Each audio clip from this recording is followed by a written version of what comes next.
Hello and welcome back. My name is Randy Scamihorn and this is the Chairman's Brief.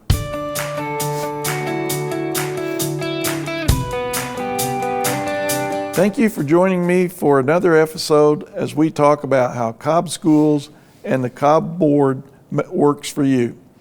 This week, we will be joined by our third guest, Cobb Schools Chief Strategy and Accountability Officer, John Forresta. Last week during our board meeting, we had the chance to hear about online learning and have received a number of follow-up questions from parents and even a student.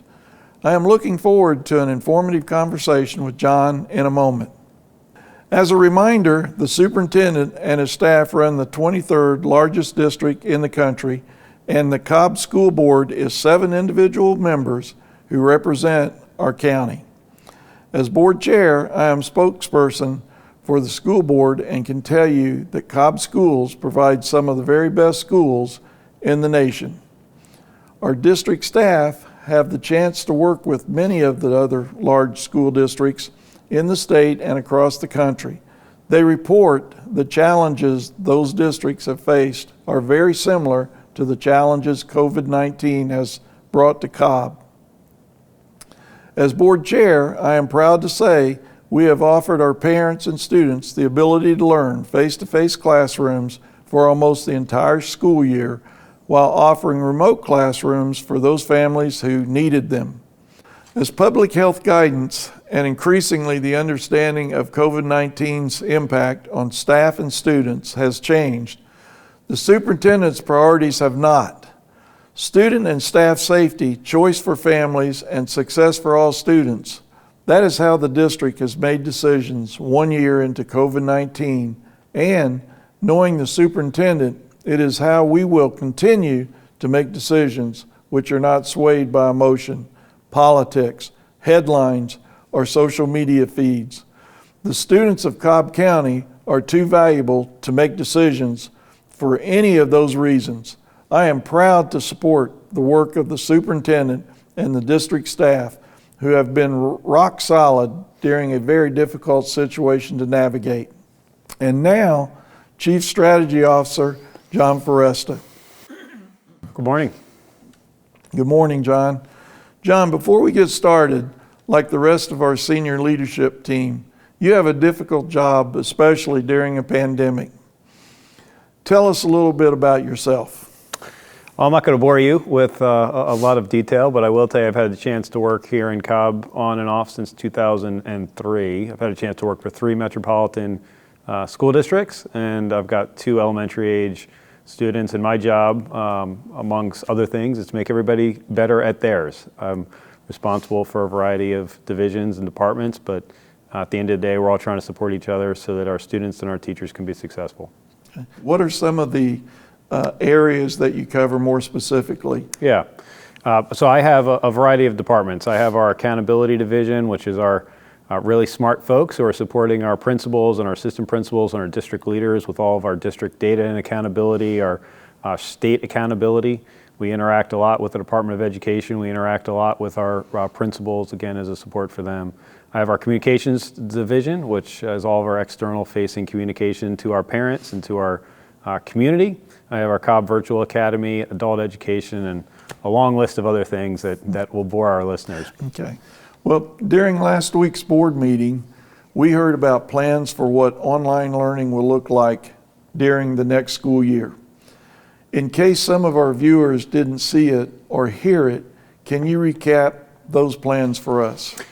Yeah, I can, and I thought that was a great presentation by our Chief Academic Officer, Jennifer Lawson, where she had a chance to really unpack. If you haven't had a chance to see that yet out in the community, I encourage you to take a look at that.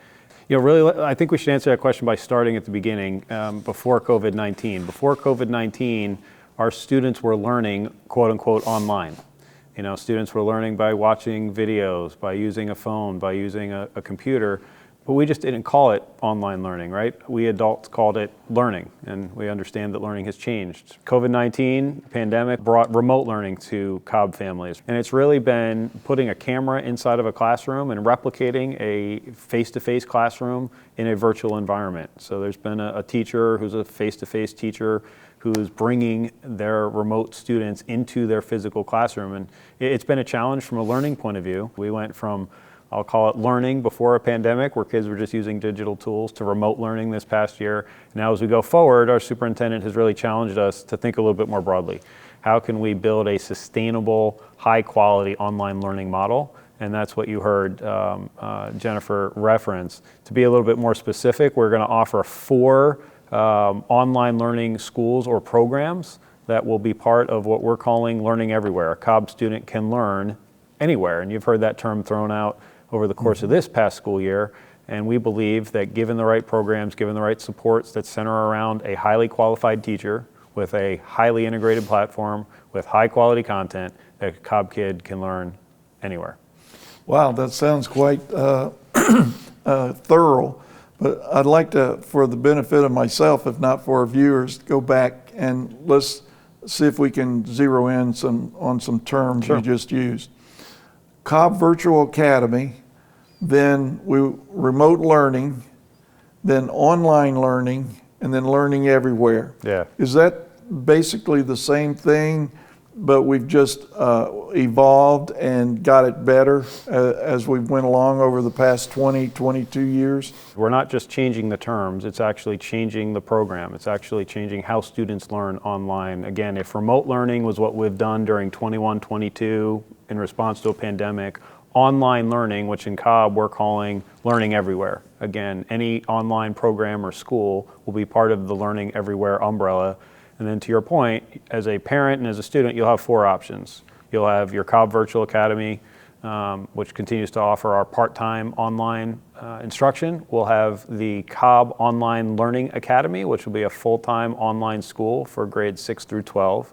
We have had Cobb Horizon Academy, which continues to offer a blended experience for our at-risk students. And then we'll also have an elementary option for our students K through 5 that currently has not been named, and we'll take some input from our community here over the course of the next couple of months. Wow, that's a lot of variety, and parents really need to look into each of those options if they need to make a choice. And of course, we want to make sure that we're still involved with the face-to-face learning, and we want to make sure that's thorough for all of our students also. You didn't ask a question there, but if I could just emphasize that point of choice. Sure. I think that's the point. Superintendent Ragsdale has been very clear. Offering choice for our families is key and will be key as we go forward, whether it's a face-to-face classroom or an online classroom. Okay. As we hire teachers and as we retrain teachers, are we emphasizing how our technology has changed and how students have changed in the way they need to learn and want to learn? We are looking at specific skill sets of those who might be interested in teaching online. Our HR department will be rolling out some detail on that over the course of these next couple of weeks and months as we look at staffing our online classrooms with teachers who have a different skill set for a different role than a traditional classroom. Yeah. Would you agree that the COVID-19 pandemic really drove that home, where you just simply cannot put a student in front of a computer for 4, 6, 8 hours a day?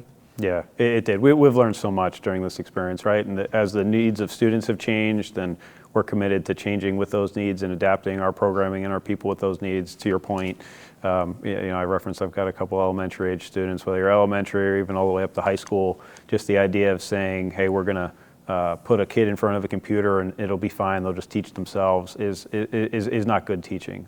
If a parent or a student is watching this video stream and is considering learning online next year, what would you tell them? Our students are learning online one way or another. They're watching YouTube videos, they're going to Khan Academy, they're logging into CTLS, they're learning online. But if they want to learn online full-time, I think there are some core questions that should be considered. And again, I would start with, are they self-motivated? Do they respond well to goals? And if not, can they be coached? And if the answer to those questions are yes, then I think it's an environment that you should think about. You know, as a parent, if my student's going to learn online, I'm going to be an active part of their education. And I'd suggest that any parent is going to be an active part of their education, whether students learning face-to-face or whether in an online classroom. But if they are learning online, you as a parent need to consider a couple things. Are you, as a parent, comfortable with the technology that your students can be logging into? That practically means logging into CTLS Parent and getting acclimated with it. That means logging into CTLS Learn. So because an online classroom is using tools that are not often available, or not always available anyway, in a face-to-face classroom, the conversations that you have inside of your living room and around your kitchen table just shift a little bit. And again, just one example that might be a practical one for a parent who's watching this would be changing the conversation from how was your day to what did you learn, and show me how you know what you learned, and log me into the system, and make sure that I'm comfortable with the system, and make sure that I can be actively supporting your learning from home. A question we heard from a student earlier this month was about the online learning platform and our teachers and students are using. They wanted to know why teachers are being told to use one platform. How does the tool impact how a student learns online? What does it matter? Yeah, we've gotten this question a lot, and from students, we've heard this from parents a little bit over the course of this year and even in previous years. So at the beginning of the school year, in most classes over the course of the last number of years, your child might come home and you might have a piece of paper and it says, here's your login information for the following 5 platforms. Here's Schoology, and here's Edmodo, and here's Remind, and here's, go down a long laundry list of learning management systems or communication platforms. And you as a parent have had to keep track of all those logins and hope you remember them and hope you know what each one does, and the value of one integrated system. In Cobb, we use the Cobb Teaching and Learning System, which, as you know, we've developed over the course of the last 7 or 8 years. Superintendent's vision for the Cobb Teaching and Learning System really has been an advantage over the course of this last 12, 24 months, as all of a sudden, we've had 40,000 students learning online over the course of this year, and we're able to know a lot more about our students because all that information is in one place, because all the communication is in one place, because all the content is in one place. It's a little bit easier for students, it's a little bit easier for parents, it's a little bit easier for teachers. So what we're trying to do is simplify for students, parents, as well as teachers on how to get to the much needed information that's needed to learn as we go through the classroom day. That's right. Okay. Where can I learn more about online learning in Cobb County? Yeah, great question. So over the course of the 2020-21 school year, as we've all navigated COVID together, we've grown accustomed as a community to logging into www.cobblearningeverywhere.com, and that's been our website, which has housed all information for our reopening, and it's included COVID-19 information. It's also included some instructional information on online learning. As we go forward into the next school year, www.cobblearningeverywhere.com will house all of our online learning information. COVID-19 information will move to another location on our district website.